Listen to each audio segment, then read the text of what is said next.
What's up, my homies, and welcome in to the MoY PLOY. I am your only host this week, Jake, the gluten freak Harris. I have gotten sick of trying to pin down Peter to do a podcast with me, so it's just me. Happy Thanksgiving, except you, Peter. All right, fellas, we have got some really fun stuff to go over this week. We are going to be talking about, obviously, the previous week's matchups. We're going to be talking about some trades that went down, and we're going to be talking a little bit about the MoY Awards and the current playoff picture. We also have another fan mail letter that I'm excited to read to you guys.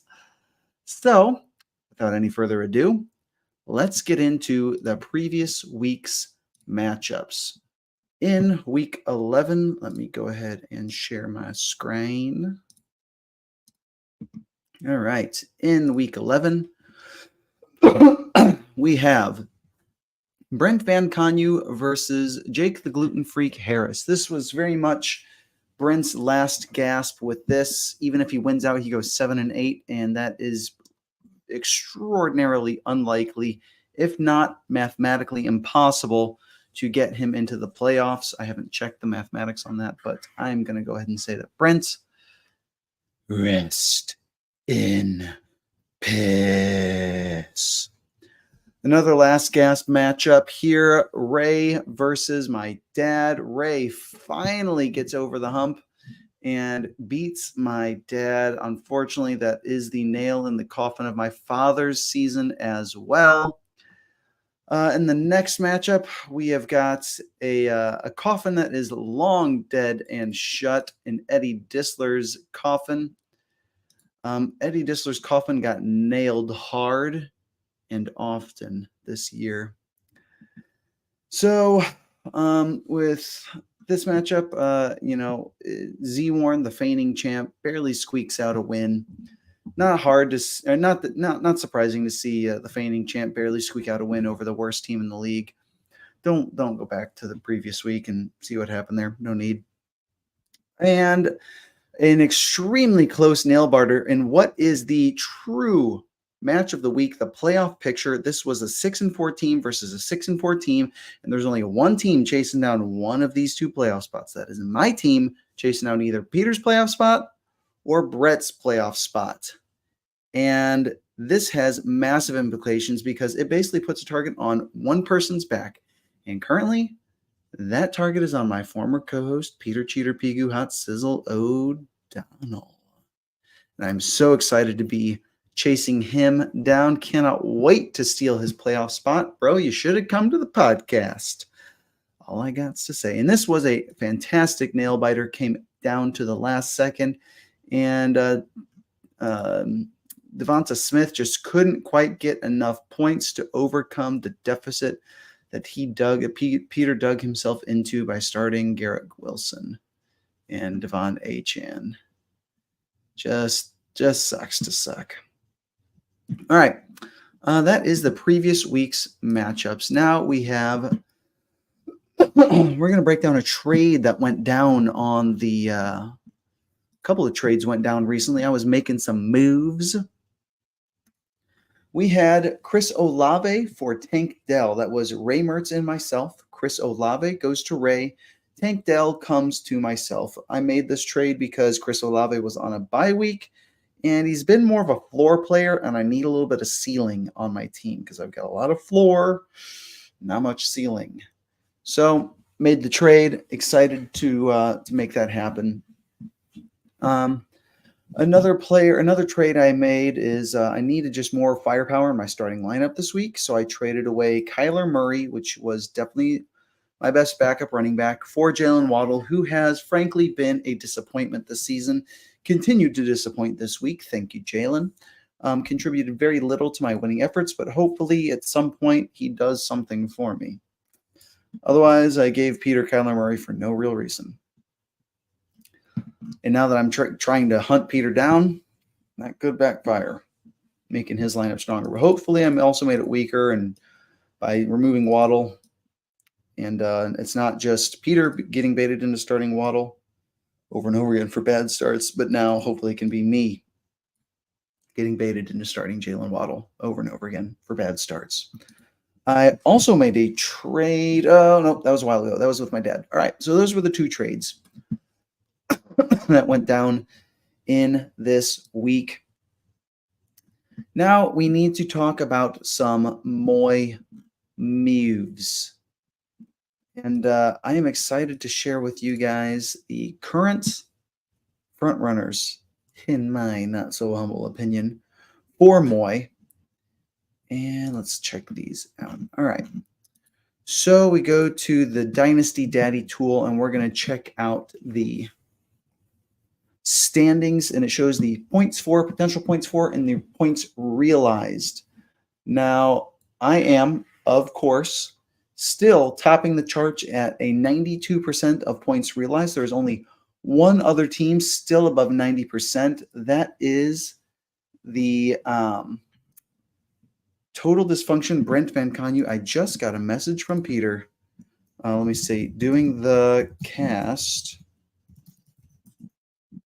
Can you jump in?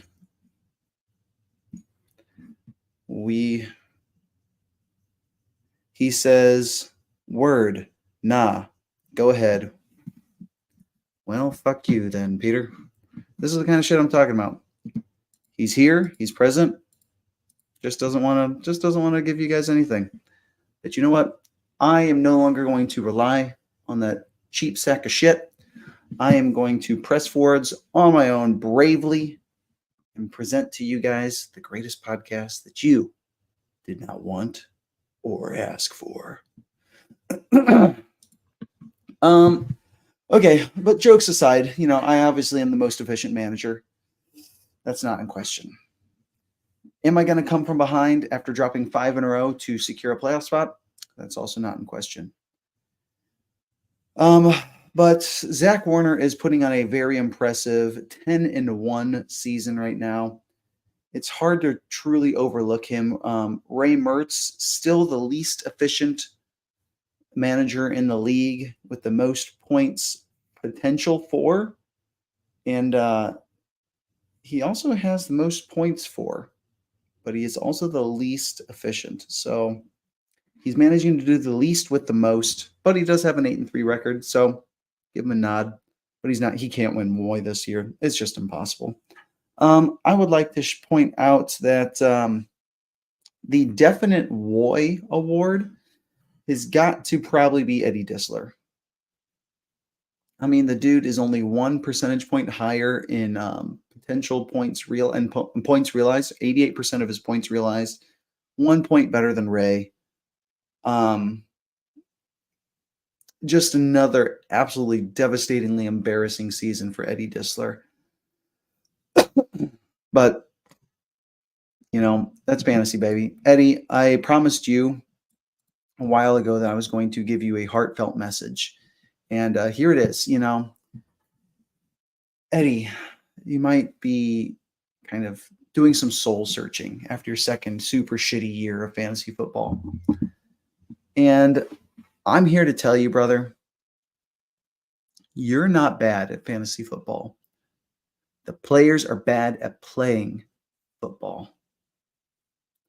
It's not your fault that they all suck. Every guy that you pick just sucks. That you make the wrong decision time after time after time. That's not your fault. It's the players' fault, Eddie.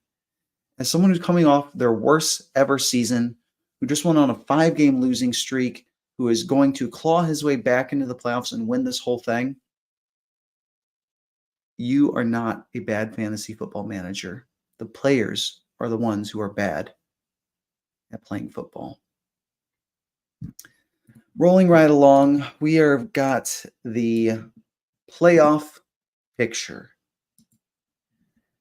And this playoff picture is super interesting. It really is just a 5-team race. Zach is already mathematically in the playoffs. He cannot possibly miss the playoffs. Congrats, Zach. Go fuck yourself.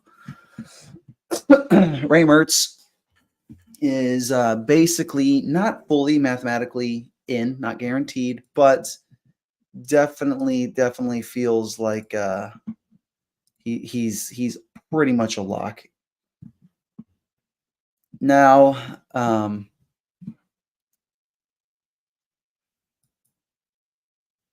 oh man. Well, sorry, I was looking at the playoff project. My chances to make the playoffs are not awesome. All right, so let's take a look at the upcoming schedule. We have got this week's upcoming matchups, myself versus my dad. Hopefully it gives me a Thanksgiving gift of a free win. Then we've got playoff relevant matchups. Peter versus the reigning champ. That's a rough matchup for Peter. And then Brett has the worst team in the league, Eddie Disler. So if we give Brett a win, that puts him at 8-4, pretty much out of reach. And then it's basically can Cheater beat Zach? If he can, he staves off my coming back and beating him. Now, if he doesn't beat Zach, then we will likely, because I should hopefully be able to beat my dad. If I can't, then my season's pretty much over. If I come back and beat my dad, that puts Peter and I both at a 6-6. In my tiebreakers, I have about 65 points on him in points 4. So I would actually leapfrog him and take his playoff spot if he loses and I win this week. Now, assuming Brett Tatet can beat the worst team in the league in Eddie Disler, then Brett's playoff spot is almost all but secured. The following week, week 13, we have Peter up against my dad. I am now going against Z-Warn. So the matchups flip-flop from week 12 to week 13. And Brett is up against Ray. So again, if I lose this, Peter wins that. And all of a sudden I'm 6-7. And Peter is 7-6, heading into week 14, which I believe is the final week, which puts me up against Brett, who, if he wins his week 13 matchup against Ray, will absolutely be locked in. If he gets to 8 wins, it feels really safe for Brett. All right, so that just leaves it between in week 14, myself versus Brett. Maybe he'll rest the starters coming up for the playoffs, and it puts Cheater against Van Conyu. Peter definitely has the easier schedule coming through because the only difference in our upcoming schedule is that I get Brett against him getting Brent. Brett Tet, Brent Tent. Now, Brent's team is not a slouch, believe it or not. I do believe, in spite of his absolutely horrible record of 3-8, Brent Tent is actually very, very close in total points 4 with all of the neck and neck playoff teams that are going into it right now.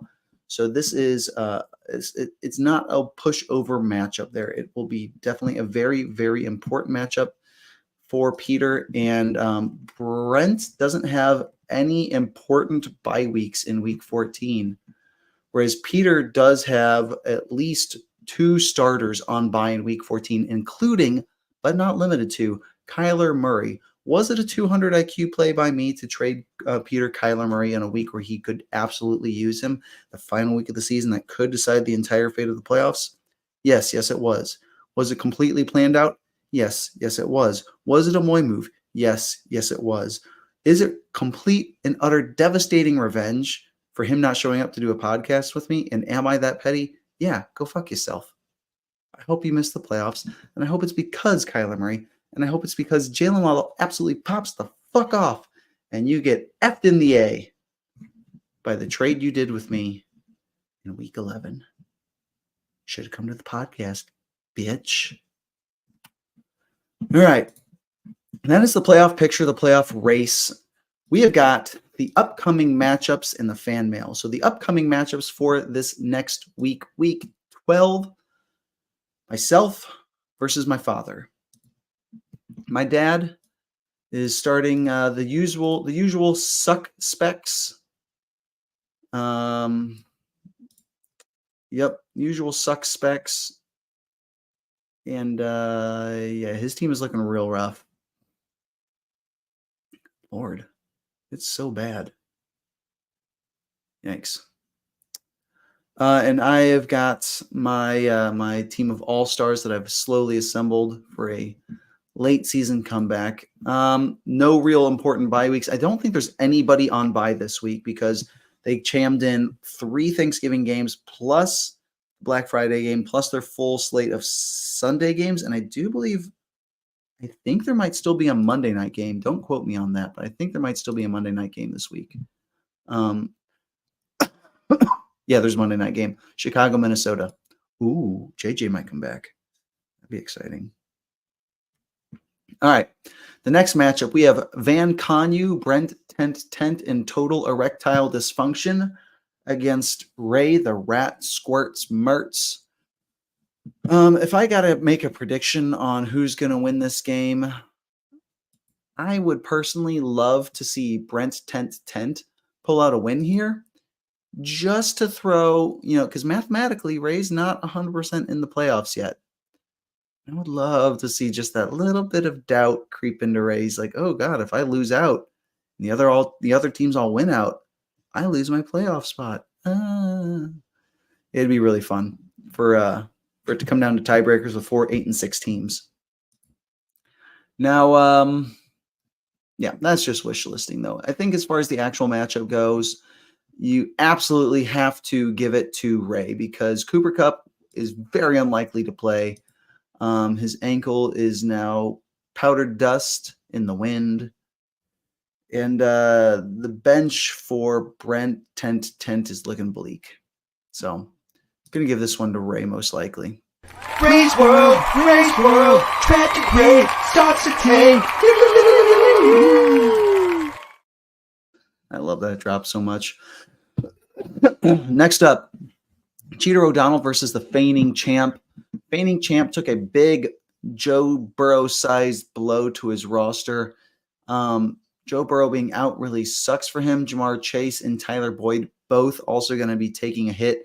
I would not be shocked to see Tyler Boyd hitting the waiver wire here, getting kicked to the curb. Later, Tyler B. Other players on his team that have been struggling a bit as of late. Terry McLaurin has not been awesome lately. Sam Laporta has not been great lately. Alexander Madison is losing tons of touches to Ty Chandler. It wouldn't shock me if Madison ends up on the waiver wire. He has not been playing well lately, not been getting a ton of playing time. Calvin really did pop off, but it took him, it was 5 weeks between good games. He's only had 3 good games all season. I don't have a ton of confidence if I'm Z Warren starting Ridley, starting Chase, starting Laporta, starting Madison, starting McLaurin. His team really comes down to Tyreek Hill, Dak Prescott. Those are his absolute pillars. Alvin Kamara's back. That'll be good to see. Beyond that, I'm not super thrilled to be starting any of these guys. I'm probably going to be starting Dalton Kincaid against Philadelphia over Laporta against Green Bay. I don't know. That's a tough call to make. But yep. And again, not again, but Courtland Sutton has been having a crazy season. 1, 2, 3, 4, 5, 6, 7, 8 touchdowns. There's only 2 games where he doesn't have a touchdown. I just have such a hard time predicting that this is going to be his pace of production going forward because he's pretty bad without all those touchdowns, but he just keeps getting them. So hard to say. As far as who's going to take this game, I think that Peter lost Devin Achane. Puka Nacua is going to get a boost with Cooper Kupp out. It's really difficult. He's got a lot of bench players that are playing really well. Jared Cook, Jalen Warren, Ty Chandler, all playing very, very well on the bench. It's going to be interesting to see who comes out on top with this one. I am going to go ahead and give the nod to Z Warren. Mostly wishful thinking. And our final matchup, we've got Brett Tet versus Eddie Disler. Now, Eddie Disler has a chance to play spoiler here. Always fun to shit on somebody's playoff aspirations. So, Eddie, go get him. I wish you all the best. Your team has been a massive disappointment this year. But hopefully with Joe Burrow gone, they lean on Joe Mixon some more. Joe Mixon just had a big game, 21 points. Hopefully he can repeat. Stephon Diggs has been slumping. I would expect him to bounce back. Philly is a rough matchup, though, but squeaky wheel gets the grease, and Stephon Diggs' brother has been tweeting or zeeting that Diggs needs to get out of Buffalo. And I'm like, where do you think he's going to end up? Like, trade deadline came and went, brother. So anyways, Diggs in Buffalo. Zay Flowers also could be getting a boost now that Mark Andrews is out for the season. So I like Eddie's. I think Eddie's got a real puncher's chance here. I like his chances. All right. That is all I've got. Oh yeah, and you got Michael Pittman. Ooh, Tampa Bay. Oh, that's a pass funnel defense, and Michael Pittman's been having a great year. Yeah, dude, Michael Pittman's going to be popping off this week. Ooh, ooh, ooh, ooh. And you're going to have Jonathan Taylor in there. Yeah, dude, your team's going to be, your lineup's going to be looking pretty good. And it's definitely going to give you a chance to beat Brett Tet, who just lost Aaron Jones and Mark Andrews this week. Yeah, Brett might not have his playoff spot, might not be safe. His lineup just took 2 big shots. All right, that's all I've really got for you guys for the upcoming matchups. I didn't realize how much Brett just recently lost and is from his lineup, so that is interesting. We do have a fan mail letter before I let you guys go.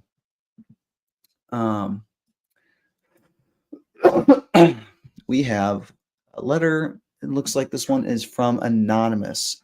It says, "Dear MoY PLOY, I wrote you earlier this year begging for a ceasefire on this family." Oh, okay, wow. I do believe that this is our another hate mail letter, most likely. I wrote you earlier this year begging for a ceasefire on this family. You heartlessly ignored my plea. This week is Thanksgiving, and I am not thankful for having to raise this child by myself. If you have any decency, you will suspend all fantasy football matches this week. Worst regards, a concerned wife. Wow. I just going to take a stab in the dark. Pretty sure this is Z Warren's wife again.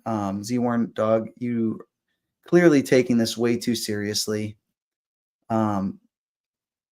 Bro, that said, I really need you to abandon your family this week and focus on your matchup and beating Peter. I'm really sorry, Mrs. Warner, but there's 3 games on Thanksgiving, and they're staggered. So it's football from noon to night, and Black Friday. There's also a game on Black Friday now, and all Sunday. So you're really only going to have them for Saturday. So I really hope that you guys have a great Saturday, and I sincerely apologize, but I cannot afford to cancel this week's matchups. I really need your husband to beat Peter and to just absolutely whip his ass. Whip his lazy ass. Whip his lazy ass. That's all I've got for this. I will see you guys in the next one.